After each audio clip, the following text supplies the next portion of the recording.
ہاں، امام حسن علیہ السلام کی زندگی کا ایک نہایت ہی خوبصورت اور سبق آموز واقعہ ہے جو ان کے صبر برداشت اور اعلیٰ اخلاق کو بیان کرتا ہے۔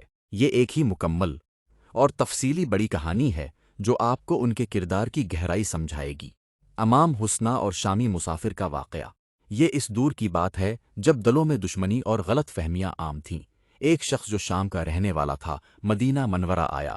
اس دور کے سیاسی حالات کی وجہ سے شام کے لوگوں کے دلوں میں حضرت علی اور ان کے خاندان کے خلاف بہت زیادہ نفرت اور غلط فہمیاں بھر دی گئی تھیں۔ وہ شخص جب مدینہ پہنچا تو اس نے ایک نہایت ہی حسین پروقار اور نورانی چہرے والے شخص کو دیکھا جو ایک خوبصورت سواری پر سوار تھے۔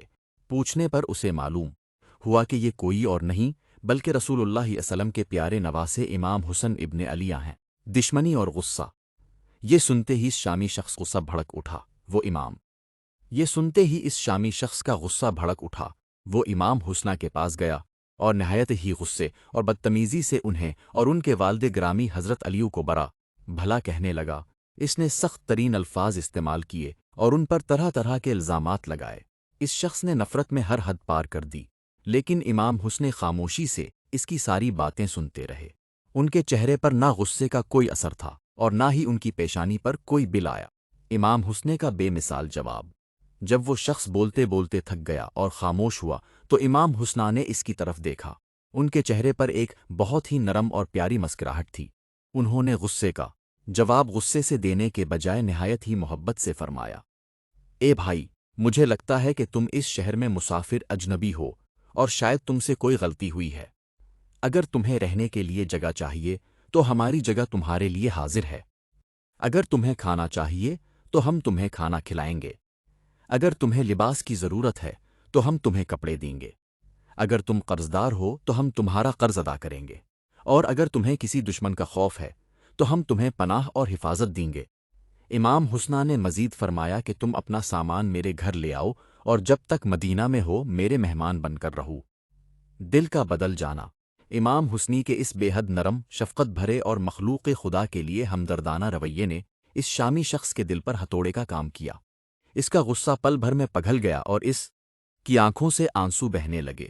وہ شخص شرمندگی سے پانی پانی ہو گیا اور روتے ہوئے کہنے لگا، خدا کی قسم، جب میں یہاں آیا تھا تو اس زمین پر آپ اور آپ کے والد میرے لیے سب سے زیادہ قابل نفرت لوگ تھے، لیکن آج آپ کے اخلاق کو دیکھ کر میں اس بات کی گواہی دیتا ہوں کہ آپ ہی زمین پر اللہ کی مخلوق میں سب سے بہتر اور پیارے لوگ ہیں۔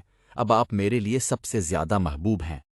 اے نواسہ رسول صلی اللہ علیہ وآلہ وسلم، خدا کی گواہی ہے، جب میں اس شہر میں داخل ہوا تھا تو میرے لیے روئے زمین پر آپ اور آپ کے والد سے بڑھ کر کوئی دشمن نہیں تھا، اور میں آپ دونوں سے شدید ترین نفرت کرتا تھا، لیکن اب خدا گواہ ہے کہ کائنات میں میرے لیے آپ سے زیادہ پیارا، معزز اور محبوب کوئی نہیں ہے۔ میں گواہی دیتا ہوں کہ آپ ہی سچے امام اور ہدایت کے مینار ہیں۔ مہمان نوازی اور رخصتی۔